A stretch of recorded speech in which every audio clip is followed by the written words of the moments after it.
Hello everyone, how you doing? This is Coach Fleischer, and here we are, Module 1, Session 3, specifically in this presentation, going over planes of motion. Now, the human body in motion, you have three cardinal planes, and those are what they're referred to. They're referred to as cardinal planes. And the three of them are frontal, sagittal, and transverse. Frontal divides the body into front and back portions. So if you were to divide the body from, say if you will draw a line from the ear to the shoulder, to the hip, to the knee, to the ankle, that would draw a pretty straight plumb line, straight up and down, and it would divide the body into front and back portions. Sagittal, if you go a line from the nose down to the navel, divides the body into right and left sides. Now transverse divides the body into top and bottom. So think of it like the elastic on your shorts, and you have a top and bottom. Now that's not to say it has to be at the shorts or it has to be through the ear or the nose and the navel, but think of it in terms of this. Frontal divides the body into front and back portions, and sagittal into right and left sides. So it could be that the actual plane itself is further to the left or the right. Nonetheless, if you think of it like this, and I'll get you through grad school, front and back, front and frontal is a great mnemonic. Right and left sides for sagittal. And then top and bottom, you have top T, transverse T, right? So it's a really easy way to remember that. But what's quirky is this, right? So you have these three planes of motion, but we don't function in only three planes as we go about our day. You're seated, you reach for something, you're in your car, you go behind a seat, you have to get something off the shelf. Even as you're walking down the hallway, and you're walking, your hips will rotate slightly in transverse plane as you're walking. So, with exercise itself, it's usually thought of in terms of single plane, front raise, side raise, bicep curls, tricep pushdowns, but more functional type of work requires multi-plane movement. And you'll see a couple examples of this as we go through this presentation.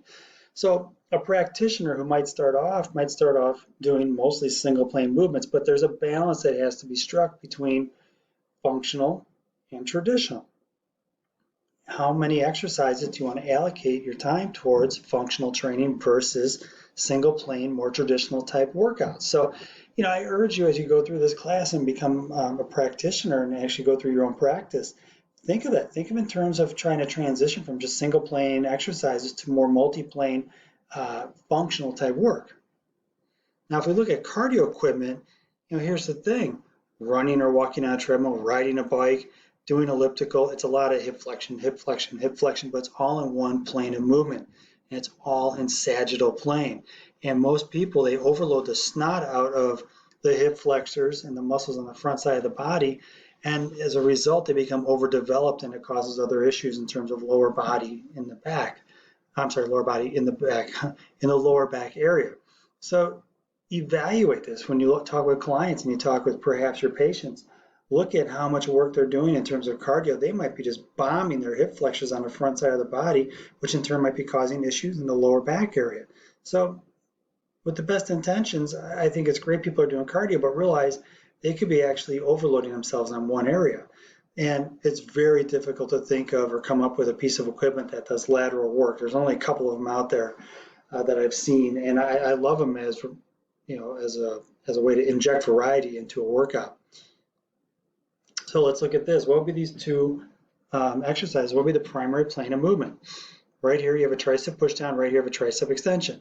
Elbow is extending, all right, and then flexing, and the resistance is being offered from the front, and the forearm is moving in line with the shoulder and the elbow, which is also in line with the nose and the navel.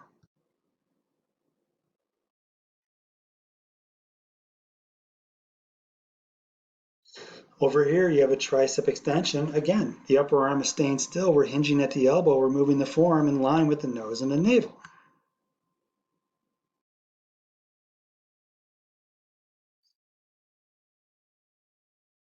So what do you think, right? Primary plane of movement, you got three of them. It's going to be sagittal plane all day long as you're hinging at the elbow and moving in line with the nose and the navel. How about, we go over to these other sagittal plane movements. This is a multi-joint exercise where you have upstairs and downstairs are doing some things, but notice the hip, the knee, and the ankle are still in line with the nose and the navel. The elbow and the wrist and the shoulder are all in line with the nose and the navel.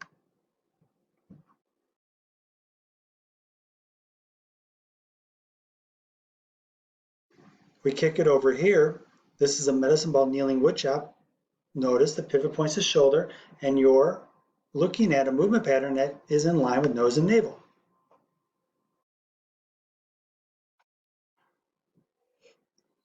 So with that said, you start to think of this and evaluate in terms of the movement pattern is happening within a particular plane.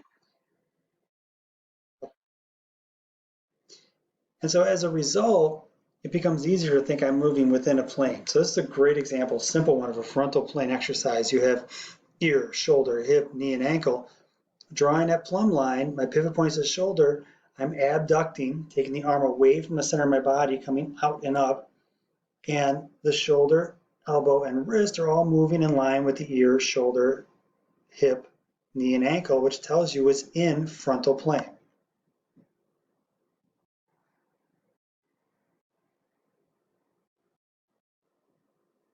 Okay, so if you go ahead and go out and do a snowman or snow angel in the snow here in wintertime, you know, you're moving in frontal plane to make that happen, but you're lying flat, you're in a supine position, so you're just changing your body position. I'm gonna bump out here. If you look at a couple other frontal plane exercises, right? Lat pull down and side plank, the side plank dynamic, pay attention to how the hip is going down and up in frontal plane, and how the lat pull down, you might have wrist, elbow, and shoulder all moving there. And it's pretty darn close in line with ear, shoulder, and hip. So let's play this one out here.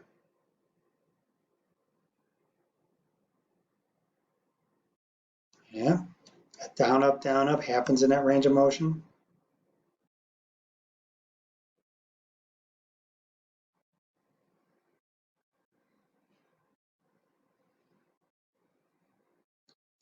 Same thing. That was happening pretty much right in line with ear, shoulder, and hip. For this one over here, you can do a variation where you actually rotate the hip towards the floor and you open up the hand towards the ceiling. That would make it more transversy, because instead of going up, down, you're bringing some rotation in, but you'll notice there is no rotation in this example. So this is frontal plane all day long.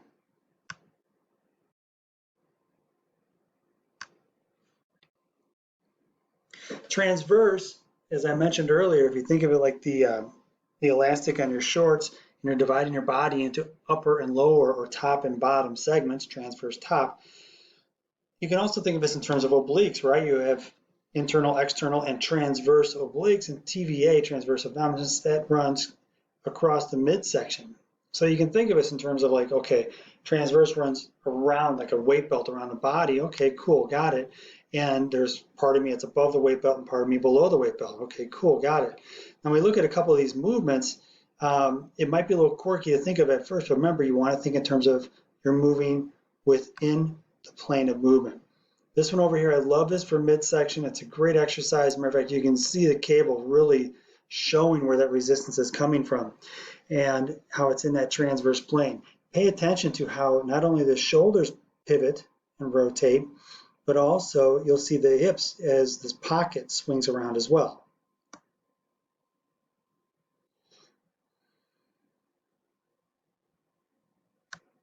All right, let me take this off of here.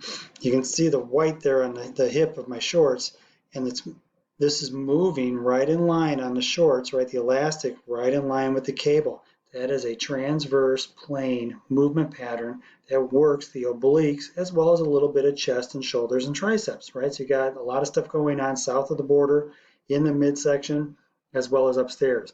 This is a dumbbell fly laying supine on a bench, and you can see the shoulder is where the joint we're articulating, and the elbow and the wrist are going right in line. If you were to draw a bullet point between one shoulder and the other, well, that's parallel with the shorts, and that tells you it's a transverse plane exercise.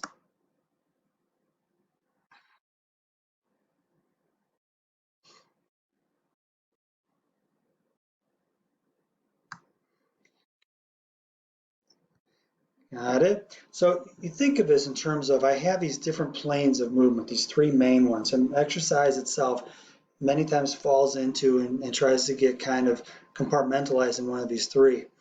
Something like this over here is a multi-plane exercise that really brings into play a lot of muscle across the entire human body. Is incredibly effective. Not to say it's more or less effective than working on a big chest day, working some flies in. Don't get me wrong, they're great as well. But realize you can sneak in some transverse plane movement patterns that incorporate more than just chest over here. Like right now, pretty much the rest of my body is quiet. Over here, the whole body is doing some work. So think in terms of movement within a plane, and then think of in terms of trying to get out of just one plane of movement and actually incorporating in multiple planes. Dumbbell shoulder press with a little bit of rotation, offering resistance at quirky oblique angles, different things you can do to sneak in different levels of work. All right, so with that, I'm going to sign off and move on to the next video. Have a great one and be on the lookout for a Check for Learning and a virtual lab.